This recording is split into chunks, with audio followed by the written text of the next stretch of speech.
If you've managed to stick with me through the ideas of such thinkers as William Blake, through such crazy ideas as postmodernism, through such prophetic writers as George Orwell, then you're likely familiar with the Anthony Burgess novel, A Clockwork Orange. Now this novel, it hits really, really personally with a lot of people, myself included.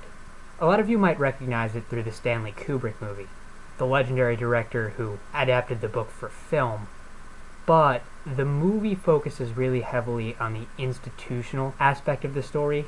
That's not so much what the novel was focused on, and today I'd really like to talk about that in a video which, while probably not that long, is extremely important and personal to me. Probably a lot of other people as well. I'd like to see, so if this resonates with you in a similar way as it does with me, feel free to write it down below. This idea just really ties a lot of things together, and I think it's important that it be said. Like a lot of other great works, it's really evident in the way we try to relate them all to our own lives, and oftentimes the works that resonate the best with us are the works that we can best see, particularly thematically, represented in ourselves and in those around us. A Clockwork Orange is one of those books where, even though we might project parts of it onto ourselves in certain ways, and see a lot of bits of it reflected in our own lives and the lives of the people around us, you can really go back through history and pull out direct cases of essentially the very situation that they're covering in A Clockwork Orange occurring in real life. I'm just going to cover one such aspect which ties in a little bit politically with some of the things that I've been talking about, and I'm not going to make this political, don't get me wrong. That is not my intention, and I will do everything in my power to avoid doing that here, because that's not the point. The point is just to show how politics in general can be dangerous, and especially how our natural compunction to avoid it can lead everybody into situations where people really don't know which way is up, and this can be a pretty big deal. Without further ado, let me just explain the thematic elements of A Clockwork Orange that I'm getting at. Oh, and no spoilers, by the way. At least not to any significant extent. So the Kubrick movie focused a lot on the institution, corrupt and really bureaucratic, as Kubrick portrayed it. You know, very, very inefficient with a lot of unnecessary steps. The difference is that the Burgess novel, A Clockwork Orange, focused a lot more on what the system was doing, rather than how it was doing it. It really, I mean, you can just see from the title right there. A Clockwork Orange, what do you think that's a metaphor for? Well, it's a metaphor for essentially the question of the philosophical zombie. How different are we from machines? You'll see this also a lot in the idea of a Turing test, whereby you can try to figure out how well an artificial intelligence measures up to a human being.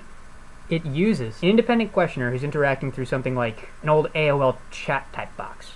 And essentially what they're doing is they're chatting with an unknown person on the other side, though it might not be a person. It's either a person or an artificial intelligence. And the job of the third party who is communicating with this unknown entity is to guess whether it's a person or an artificial intelligence. A Clockwork Orange poses the question: if you take a human being and try to reprogram that human being to be a person that he is not, or she is not, how well is that going to go over? I'm sure you can guess based on the dystopian nature of a lot of these types of prophetic novels. But like I said, I'm going to try my best to avoid spoilers. What I will say, however, is that there are certainly some problems which go along with this. And I mean, you might say that that's a spoiler, but suffice to say, if everything went just peachy, it wouldn't be too great of a book now, would it? I've seen this type of thing replicated a lot in reality, and it's an idea which really, really worries me. Because as a fundamental human being, I'm very attached to the idea of myself and who I am. I'm sure each and every one of you feels the exact same way about yourself. And whether you know it or not, this is true. The Buddhists are fundamentally driven by this notion, though they're in a slightly different aspect, because what the Buddhists are actually focusing on is giving up, breaking with that attachment. As far as they're concerned, it takes upwards of millennia of reincarnating and continually trying every single life to finally sever that bond by meditating and becoming as neutral and peaceful as possible until it ceases to matter. Even then, these people who dedicate their entire lives then need to dedicate countless lives in order to just attain something that seems that simple. Now let's move on to the real-life case that I want to talk about, just so that I can give you guys a more tangible basis on which to judge these ideas that I'm bringing forward. I don't think that we could find a better example of a Clockwork Orange than the case of David Reimer. This is going to get into some slightly adult talking points, nothing too crazy, and considering the nature of the subject matter itself, I'm assuming we can all be mature about this, so let's do that, alright? David Reimer was a boy who was diagnosed with phimosis along with his twin, and because of that he was referred for circumcision at the age of, I think, 7 months it was. The procedure was botched, and because the procedure was botched, the doctors decided that they were going to remove this child's penis and have him raised as a girl. This was because of the, quote, theory of gender neutrality, end quote, which his physician prescribed to uniformly. This builds off the notion of tabula rasa, the idea that everybody's fundamentally equal. And we see it a lot these days, like in Jordan Peterson's crusade, to try to explain to modern academics that there are differences between male and female human beings. Against this theory of gender neutrality, and I would venture to say predominant opinion right now, which is that there are no differences. But the case of David Reimer would disagree with us, because after years and years and years of crippling depression, an unfulfilled life, constantly failing and hating himself beyond measure, David Reimer ended up committing suicide. This isn't even as a kid or during puberty in the heat of passion. No, this is after making it a good long way into his life. He gave up. The reason for that is because he always rejected the body he was in, the circumstances that he was in. He was being forced to be a person that he was not. This is a Clockwork Orange in action. Now, Burgess was discussing the idea of what happens if you take a killer, just a natural killer, who is always just going to react violently to things, and you take a person like that, a barbaric person, and force them not to, force them to be a person that they're not. And a lot of people are going to say, well, why would something like that resonate with a peaceful person like me? Perhaps I'm secretly not so peaceful. No, that's not the case at all. I urge you, anybody who thinks like that, to go back and relook at 1984. Think about what that's trying to tell you. That's also what we say when we talk about free speech. The idea of protecting the speech of guys like neo-Nazis. This is not, and it does not have anything to do with protecting their ideas. I don't care for their ideas. They're stupid in a lot of respects. What I care about is the fact that if their speech becomes intolerable, because their speech is the radical speech, the instant we have a precedent for that, we're just going to keep cutting off the next guy and the next guy and the next guy until my speech is the radical speech. And I'm not okay with that.